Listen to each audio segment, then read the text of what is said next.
नमस्कार दोस्तों, स्वागत है आपका आपके अपने ही यूट्यूब चैनल लक्ष्य क्लासेस पर। रोज़ की तरह आज भी हम सामान्य हिंदी के कुछ महत्वपूर्ण प्रश्नों पर चर्चा करेंगे। आप सब लोग जल्दी से जल्दी जुड़ जाइए और सेशन को शेयर कर दीजिए अपने सभी दोस्तों में, ताकि सभी लोग जल्दी से जुड़ जाएं और हमारे महत्वपूर्ण प्रश्नों का लाभ उठा सकें। बहुत ही ज़्यादा महत्वपूर्ण प्रश्न हैं भाई हर एग्ज़ाम की दृष्टि से, इसलिए जल्दी से शेयर कर दीजिए और आप लोग भी जल्दी से जुड़ जाइए। चलिए भाई, आशा करते हैं सब लोग जुड़ गए होंगे और सबने शेयर भी कर दिया होगा ईमानदारी के साथ। अब विचार पढ़ लेते हैं। विचार है आज का, देरी से बनो लेकिन कुछ बनो ज़रूर, क्योंकि समय निकलते लोग खैरियत नहीं हैसियत पूछेंगे। बिल्कुल सही बात है भाई, देरी से बनो, कोई दिक्कत नहीं है, थोड़ा थोड़ा करके पढ़ते रहो, देर लगेगी लेकिन हो ज़रूर जाएगा। ठीक है, कहते हैं ना भगवान के यहाँ देर है अंधेर नहीं है। यदि आप लगे रहोगे तो लगाए दिल किनारे से कभी तो लहर आएगी, लेकिन लगा के तो रखो दिल, तभी तो लहर आएगी। यदि लगा के ही नहीं रखोगे तो लहर कहाँ से आएगी। तो मतलब देरी से बनो लेकिन बनो ज़रूर कुछ, क्योंकि जब समय निकल जाएगा कुछ दिन बाद आपसे लोग आपकी खैरियत नहीं पूछेंगे, हालचाल कोई नहीं पूछने आ रहा आपसे सब हैसियत पूछेंगे, भाई कर क्या रहा है। आजकल भी यही हो रहा होगा। जिन लोगों को 2-4 साल हो गई तैयारी करते हुए, उनसे लोग ये नहीं पूछते होंगे जब मिलते होंगे कि भाई कैसा है, ये पूछते होंगे भाई क्या कर रहा है, आजकल क्या कर रहा है पूछते हैं, कैसे हो नहीं पूछते हैं कोई। तो इसलिए आप ये भी बताओगे किसी को कि आपके साथ क्या परेशानी रही थी। असफलता की परेशानी कोई नहीं पूछता, वजह कोई नहीं पूछता असफल होने की, सबको सफलता चाहिए। वजह कोई नहीं पूछता आपसे कि आप किस वजह से असफल हो गए। तो इसलिए वजह ढूंढना बंद कीजिएगा और पढ़ाई कीजिएगा, पढ़ाई पे ध्यान दीजिएगा। बहुत ज़्यादा ध्यान देने की ज़रूरत है आपको, क्योंकि मूल्यवान समय चल रहा है, बहुत ज़्यादा समय मूल्यवान है आपका। ये जो चल रहा है इसको बिल्कुल भी बेकार मत कीजिएगा, ठीक है। सफल कैसे हुए वो मैटर नहीं करता, लेकिन हो गए ये मैटर करता है। सफलता मिल गई ये मैटर करती है, कैसे मिली वो मैटर नहीं करता, ना कोई पूछता। चलिए अब पढ़ लेते हैं बहुत ध्यान लगा के और मन लगा के। भाई इतना सब कुछ सुनने के बाद भी आप नहीं पढ़ोगे ना भाई, तो आपका दाता मालिक है। प्रश्न है हमारा, मुख दर्शन शब्द में समास होगा। जल्दी से कमेंट बॉक्स में आंसर दीजिएगा। मुख दर्शन शब्द में समास होगा द्विगु, तत्पुरुष, द्वंद्व या बहुव्रीहि, कौन सा समास होगा? जल्दी से कमेंट बॉक्स में आंसर दीजिएगा। यदि आपको अपनी हैसियत खैरियत की जगह पे हैसियत बतानी है तो जल्दी से पढ़ लीजिए। चलिए,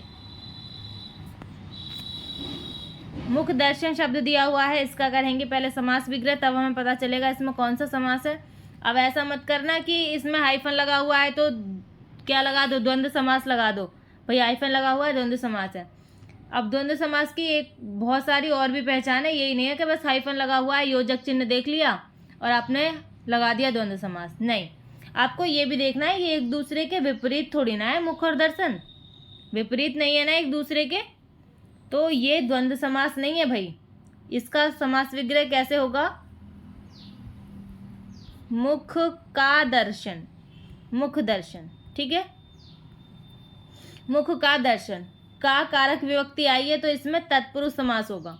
बी ऑप्शन हमारा बिल्कुल सही है, इसमें तत्पुरुष समास होगा। मुख का दर्शन, मुख और दर्शन ऐसे नहीं होगा इसका समास विग्रह, इसका समास विग्रह मुख का दर्शन होगा। चलते हैं अगले प्रश्न पर। प्रश्न है, निम्न में असंगत युग्म है। असंगत कौन सा मिला हुआ है ये आपको बताना है। ये एक तरफ शब्द दिए हुए हैं, दूसरी तरफ इनके पर्यायवाची दिए हुए हैं, तो आपको ये बताने हैं कि इनमें असंगत कौन सा है, ठीक है। जल्दी से कमेंट बॉक्स में आंसर दीजिएगा। कमला इंदिरा का पर्यायवाची है, किरण अंशु किरण का पर्यायवाची है, इच्छा मनोरथ का पर्यायवाची है, आश्रम सहकार का पर्यायवाची है। कौन सा इसमें गलत है ये आपको बताना है।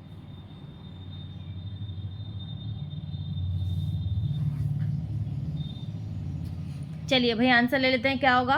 कमला इंदिरा का पर्यायवाची है, बिल्कुल सही है ये। किरण अंशु किरण को कहते हैं, ये भी बिल्कुल सही है भाई। इच्छा मनोरथ बिल्कुल सही है।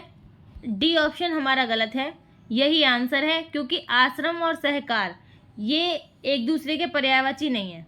कैसे नहीं है पर्यायवाची? क्योंकि आश्रम के पर्यायवाची तो कुटी, विहार, मठ ये सब होते हैं। सहकार किसका पर्यायवाची है? सहकार तो एक तो सहयोग का पर्यायवाची होता है और सहकार आम का भी पर्यायवाची होता है। ठीक है, तो ये आश्रम का पर्यायवाची नहीं है। चलते हैं अगले प्रश्न पर। प्रश्न है सेना का पर्यायवाची शब्द है। सेना का पर्यायवाची शब्द कौन सा है ये आपको बताना है। अनीक है, सैनिक है, अरी है या अतुन है? जल्दी से कमेंट बॉक्स में आंसर दीजिए। अनीक है, सैनिक है, अरी है या अतनु है?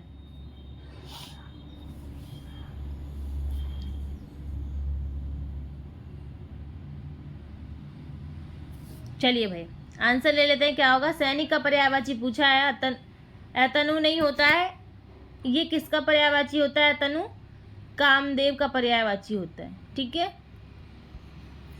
अरी किसका होता है? दुश्मन को कहते हैं अरी। शत्रु भी होता है, वैरी भी होता है, दुश्मन भी होता है।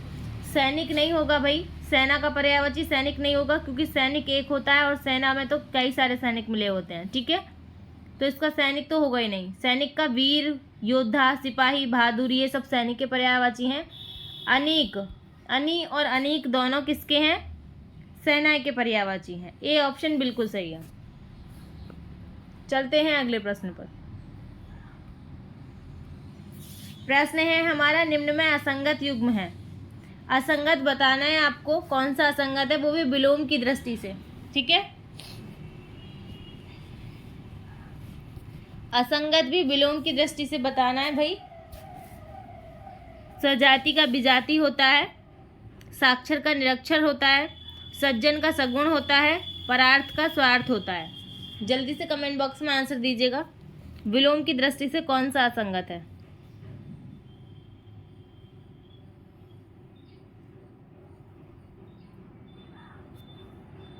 चलिए भाई आंसर ले लेते हैं, क्या होगा। ए तो सही है भाई, सजाति विजाति बिल्कुल सही है। साक्षर का निरक्षर होता है, बिल्कुल सही है ये भी। सी ऑप्शन, सज्जन का सगुण होता है, नहीं भाई सज्जन का सगुण नहीं होता, यही हमारा सही है। क्यों? क्योंकि सज्जन का भाई सगुण नहीं होता। सज्जन का तो विलोम दुर्जन होता है और सगुण का विलोम निर्गुण होता है। ठीक है, पार्थ का स्वार्थ होता है, ये बिल्कुल सही है। सी ऑप्शन हमारा सही है। चलते हैं अगले प्रश्न पर। प्रश्न है सबके समान अधिकार पर विश्वास। इसके लिए एक शब्द बताना है, सबके समान अधिकार पर विश्वास। अधिकारी, समाजवाद, प्रगतिवाद, अधिकारवाद।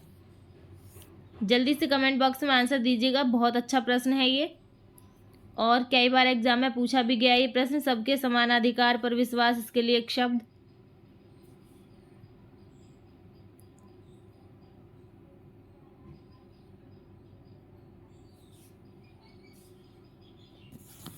चलिए भाई आंसर ले लेते हैं, क्या होगा। आंसर होगा इसका अधिकारी नहीं होगा, बी ऑप्शन बिल्कुल सही होगा भाई, समाजवाद। ठीक है, सबके समान अधिकार पर विश्वास, इसका आंसर समाजवाद होगा। अधिकारी किसे कहते हैं? अधिकारी वह है जिसे कोई स्वामित्व प्राप्त हो। स्वामित्व से आपको सही से समझ में ना आया हो तो जिसे कोई विशेष अधिकार प्राप्त हो उसे अधिकारी कहते हैं। ठीक है, किसी भी तरीका का कोई अधिकार प्राप्त हो। प्रगतिवादी उन्नति को कहते हैं किसी भी क्षेत्र में कोई उन्नति हो रही हो। ठीक है, अधिकारवाद क्या होता है भाई? सत्ताधारी, कोई सत्ताधारी है और उसकी आज्ञा का चुपचाप पालन करने का जो सिद्धांत होता है उसे अधिकारवाद कहते हैं। ठीक है, चलिए चलते हैं अगले प्रश्न पर। प्रश्न है हमारा बरस पड़ना मुहावरे का सही अर्थ है। बरस पड़ना मुहावरे का सही अर्थ क्या है ये आपको बताना है। अत्यधिक क्रोधित होना, वर्षा का होना, प्रेम करना या सम्मान देना। जल्दी से कमेंट बॉक्स में आंसर दीजिएगा भाई, कौन सा ऑप्शन सही है। भाई सेशन को शेयर कर दीजिए जल्दी से और लाइक भी कर दीजिए।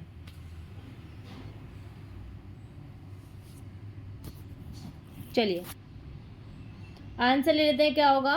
बरस पड़ना मुहावरे का सही अर्थ पूछा है हमसे। वर्षा होना तो कोई अर्थ ही नहीं होता। बरस, अच्छा बरस से आप बरसा समझ रहे होंगे, लेकिन ये वो वाला बरस नहीं है। प्रेम करना नहीं होगा, सम्मान देना नहीं होगा। ए ऑप्शन बिल्कुल सही है। अत्यधिक क्रोधित होना, ठीक है। जैसे आप बोलो कि मैं वहाँ से घूम के आया था और मेरी मम्मी मेरे ऊपर बरस पड़ी। बरस पड़ी मतलब क्रोधित हो गई। मैं सुबह से शाम तक खेल के आया और मेरी मम्मी क्रोधित हो गई। मम्मी सबकी क्रोधित होती हैं। चलिए चलते हैं अगले प्रश्न पर। निम्न में से कौन सा शब्द तत्सम नहीं है? भाई कौन सा शब्द तत्सम नहीं है ये आपको बताना है। कोयल, कंकड़, कृष्ण या कमल। जल्दी से कमेंट बॉक्स में आंसर दीजिएगा कौन सा तत्सम नहीं है। मतलब 3 तत्सम है इसमें, एक ऐसा है जो तत्सम नहीं है, वो आपको पहचान के बताना है कौन सा तत्सम नहीं है। जल्दी से कमेंट बॉक्स में आंसर दे दीजिए।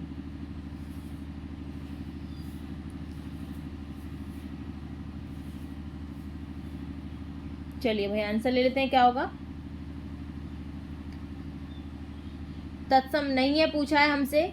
कमल जो है ये कैसा है? तत्सम शब्द है। इसका तद्भव क्या होगा? कंबल, ठीक है, ये होता है इसका तद्भव। कृष्ण तत्सम शब्द है, इसका तद्भव कान्हा होता है, ठीक है। कंकड़ तत्सम शब्द है, इसका तद्भव कंकड़ होता है। ऐसा वाला अणय बनेगा जब कंकड़ तद्भव होगा। ये ऑप्शन बिल्कुल सही है। कोयल जो है ये तद्भव शब्द है, इसका यदि तत्सम करेंगे तो कोकिल होगा, ठीक है, कोकिल। चलते हैं अगले प्रश्न पर। प्रश्न है मित्र शब्द का बहुवचन होगा। मित्र शब्द का बहुवचन बताना है आपको, क्या होगा? मित्रें होगा, मित्रता होगा, दोस्त होगा या मित्रगण होगा। जल्दी से कमेंट बॉक्स में आंसर दीजिएगा भाई, क्या होगा आंसर। अच्छा प्रश्न है और मित्र सबके हैं ही। आधी से ज़्यादा दुनिया आपकी मित्रों से ही चल रही है, तो जल्दी से आंसर दीजिएगा। मित्र होना गलत बात नहीं है भाई, मित्र होना चाहिए। और आपके, मैं तो कहती हूँ हर इंसान की लाइफ में 1-2 मित्र ऐसे होने चाहिए जो आपको हमेशा हेल्प करें, हमेशा सपोर्ट करें, हमेशा आपके साथ रहें। ऐसे ना हो जो परिस्थितियाँ आने पर भाग जाएं। अच्छे वाले मित्र होने चाहिए। अक्सर क्या होता है ना, मित्र लोग ज़्यादा बना लेते हैं। जब ज़्यादा बना लेते हैं तो मतलब उस तरह से संपर्क में नहीं रह पाते हैं। मित्र 1-2 होने चाहिए, लेकिन अच्छे होने चाहिए। ऐसा नहीं है आप पूरे शहर को मित्र बना लो और संपर्क में कोई नहीं है। जब काम पड़ रहा है आपको कोई हेल्प नहीं कर रहा है, क्योंकि आपके बहुत सारे मित्र हैं। बहुत सारे मित्रों से मतलब नहीं है, आपको 1-2 मित्र ऐसा रखना चाहिए जिसे आप जब ज़रूरत में याद करें, वो आपका साथ दे सके। चलिए, मित्र का बहुवचन क्या होगा भाई? मित्र नहीं होगा, मित्रता नहीं होगा, दोस्त नहीं होगा, मित्रगण होगा। चलते हैं अगले प्रश्न पर। अन्य अन्य शब्द का सही संधि विच्छेद क्या होगा? अन्य अन्य, अन्य अन्य शब्द दिया हुआ है और इसका संधि विच्छेद पूछा है सही। जल्दी से कमेंट बॉक्स में आंसर दीजिएगा भाई, क्या होगा इसका सही संधि विच्छेद। 4 ऑप्शन दिए हुए हैं, इनमें से देख के आपको बताना है कौन सा इसका सही संधि विच्छेद होगा। अन्य अन्य,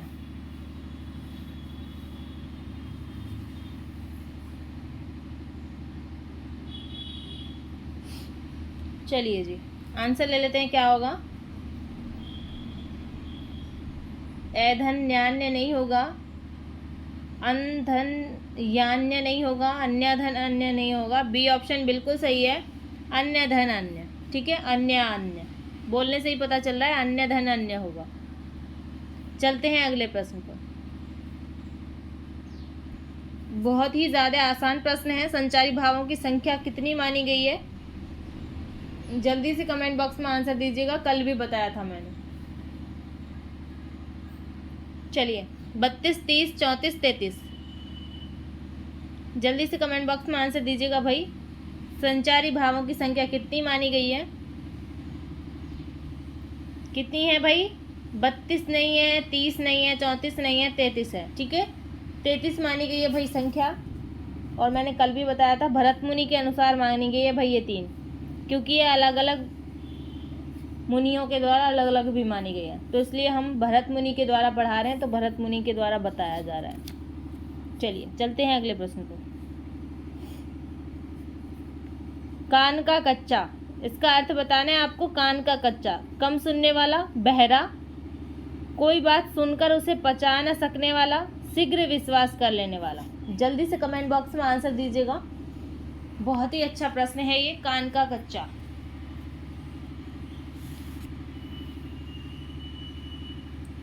चलिए भाई जल्दी से आंसर दीजिएगा, बहुत आसान प्रश्न है ये, और मुझे पता है जितना आसान है इतने ही लोगों का गलत भी होने वाला है। चलिए, टीचर को सब पता होता है कि उनके बच्चों पे कितना आता है, तो कम सुनने वाला नहीं होगा, बहरा नहीं होगा। कान का कच्चा है भाई, बहरा थोड़ी ना है, कान खराब थोड़ी ना है उसका।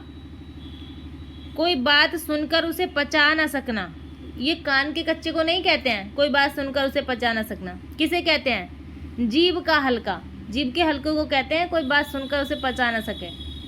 ठीक है, जीभ का कच्चा कह सकें उसे। कान का कच्चा तो शीघ्र विश्वास कर लेने वाला। ठीक है, शीघ्र विश्वास जो कर ले उसे कान का कच्चा कहते हैं। चलिए चलते हैं अगले प्रश्न पर। प्रतिमान शब्द में समास है। शब्द दिया हुआ है प्रतिमान और इसमें समास बताना है कौन सा है। कर्मधारय समास है, अव्ययी भाव समास है, बहुव्रीहि समास है या तत्पुरुष समास है। जल्दी से कमेंट बॉक्स में आंसर दीजिएगा भाई। बहुत ही आसान प्रश्न है, इसमें तो आपको 1 मिनट भी नहीं लगना चाहिए आंसर बताने में, क्योंकि बहुत आसान प्रश्न है, बताने लायक कुछ है ही नहीं है इसमें। चलिए इसकी टांग तोड़ दो जल्दी से।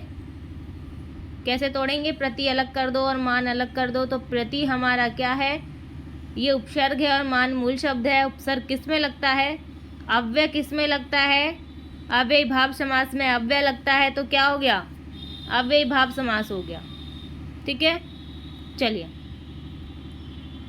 प्रश्न है हमारा, निम्न में भिन्न शब्द है। भिन्न शब्द कौन सा है ये हमें बताना है। समस्या है, जटिलता है, कठिनाई है या खेद है? जल्दी से कमेंट बॉक्स में आंसर दीजिएगा भाई। भिन्न बताना है कौन सा है, मतलब 3 एक दूसरे से लिंक है, एक अलग है। जल्दी से कमेंट बॉक्स में आंसर दीजिएगा भाई। अच्छा और टिकाऊ प्रश्न है ये।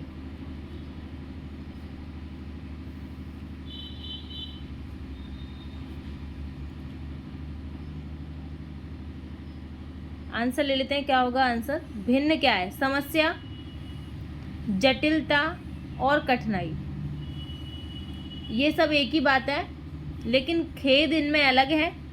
अलग कैसे है खेद? क्योंकि खेद कहते हैं दुख को। ठीक है, समस्या दुख नहीं होता है। समस्या तो जटिलता परेशानी को कहते हैं, समस्या तो दुख नहीं होता है वो। खेद का मतलब होता है दुख। ठीक है, इसलिए अलग है। चलते हैं अगले प्रश्न पर। हिंदी में स्वतंत्र रूप से बोले जाने वाले अक्षर क्या हैं?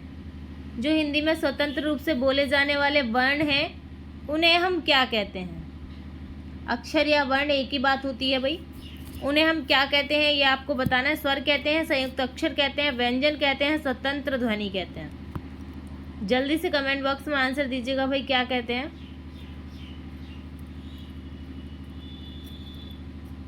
चलिए, बहुत आसान प्रश्न है, इसमें तो बताने लायक कुछ है ही नहीं। और जाने कितनी बार एग्जाम में पूछा भी गया है। आसान है तो इसका मतलब ये नहीं है एग्जाम में नहीं पूछा गया, पूछा गया है। हिंदी में स्वतंत्र रूप से बोले जाने वाले वर्ण या अक्षर स्वर कहलाते हैं, और जो स्वरों की सहायता से बोले जाते हैं वो व्यंजन कहलाते हैं। ठीक है, तो हमारे स्वर कितने हैं हिंदी में? 11 हैं। ठीक है, 11 स्वर हैं भाई, याद रखना है। व्यंजन कितने? कमेंट बॉक्स में आंसर दीजिएगा। परंपरा से एक निश्चित अर्थ में प्रयुक्त होने वाला शब्द कहलाते हैं। जो परंपरा से एक निश्चित अर्थ में प्रयोग हो रहे हैं ऐसे शब्द क्या कहलाते हैं? योग ऋण शब्द कहलाते हैं, ऋण शब्द कहलाते हैं, यौगिक कहलाते हैं, संकर कहलाते हैं। जल्दी से कमेंट बॉक्स में आंसर दीजिएगा भाई। परंपरा से एक निश्चित अर्थ में प्रयुक्त होने वाले शब्द क्या कहलाते हैं?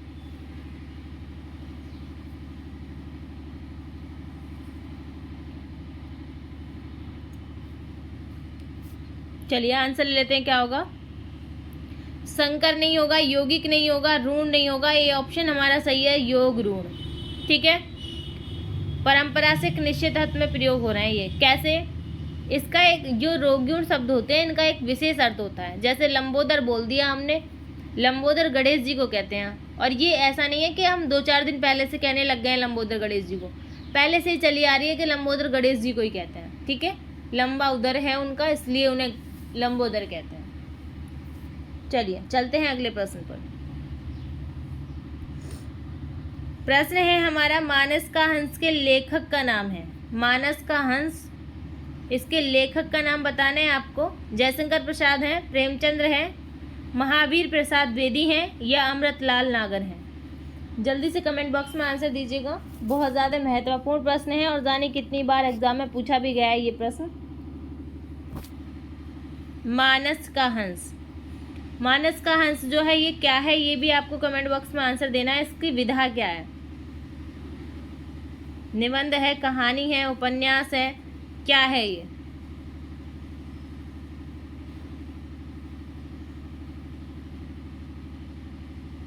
चलिए भाई आंसर ले लेते हैं, क्या होगा? मानस का हंस क्या है भाई? उपन्यास है।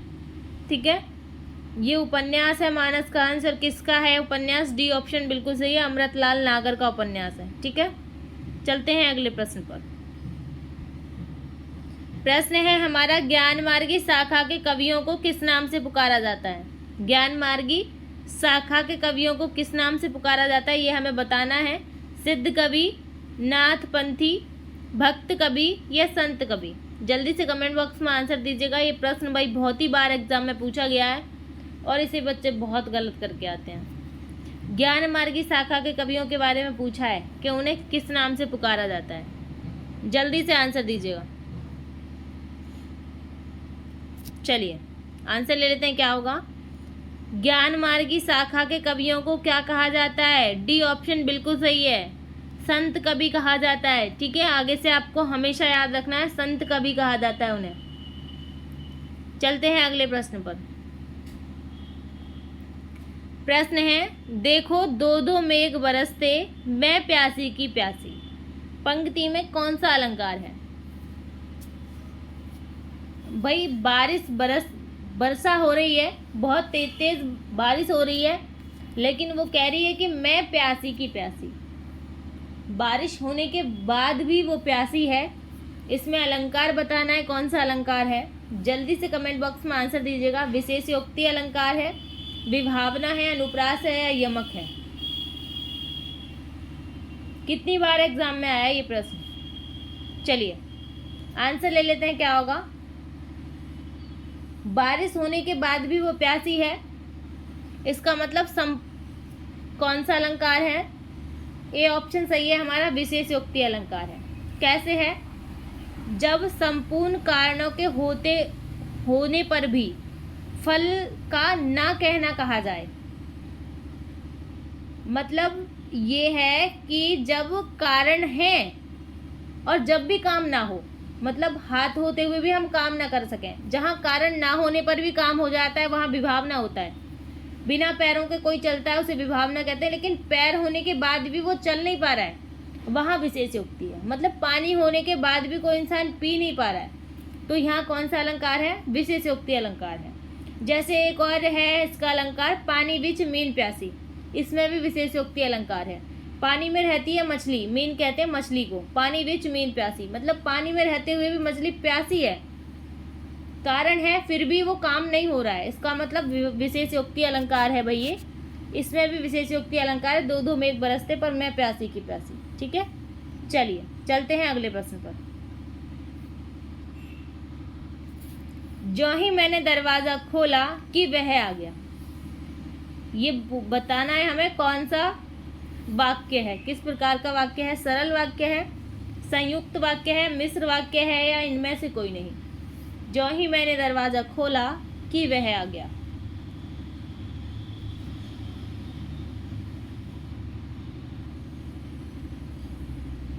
चलिए भाई आंसर ले लेते हैं, क्या होगा? सरल वाक्य नहीं है, संयुक्त वाक्य नहीं है, मिश्र वाक्य है। ठीक है, जो ही मैंने दरवाजा खोला की संयोजक चिन्ह आया है तो मिश्र वाक्य है। चलते हैं अगले प्रश्न पर। प्रश्न है हमारा, व्यक्ति को किम कर्तव्य विमूढ़ बना देती है। क्या बना देती है ये आपको बताना है। दुविधा, सुविधा, विविधा या अभिधा। जल्दी से कमेंट बॉक्स में आंसर दीजिएगा भाई। व्यक्ति को किम कर्तव्य विमूढ़ बना देती है, क्या बना देती है ये बताना है। आज के सेशन का लास्ट प्रश्न है और बहुत ही महत्वपूर्ण प्रश्न है ये। जल्दी से कमेंट बॉक्स में आंसर दीजिएगा। चलिए आंसर ले लेते हैं। क्या होगा आंसर? सुविधा से व्यक्ति किम कर्तव्य विमूढ़ नहीं बनता, विविधा से नहीं बनता, अभिधा से नहीं बनता। किससे बनता है? जब दुविधा आ जाती है। ऐसी स्थिति को किम कर्तव्य विमूढ़ कहते हैं। जिनको अर्थ ना पता हो अर्थ देख लो इसका। जब व्यक्ति ऐसी दुविधा में फंस जाए, यह ना समझ सके कि अब क्या करना चाहिए, ऐसी दुविधा भरी स्थिति को क्या कहते हैं? किम कर्तव्य विमूढ़ कहते हैं। ठीक है, तो यहाँ पे दुविधा आएगी। चलिए आशा करते हैं आपको सेशन अच्छा लगा होगा और समझ में भी आया होगा। ठीक है, इतनी देर तक बने रहने के लिए भाई बहुत बहुत धन्यवाद। सेशन को लाइक कीजिएगा, शेयर कीजिएगा एंड चैनल को सब्सक्राइब कीजिएगा।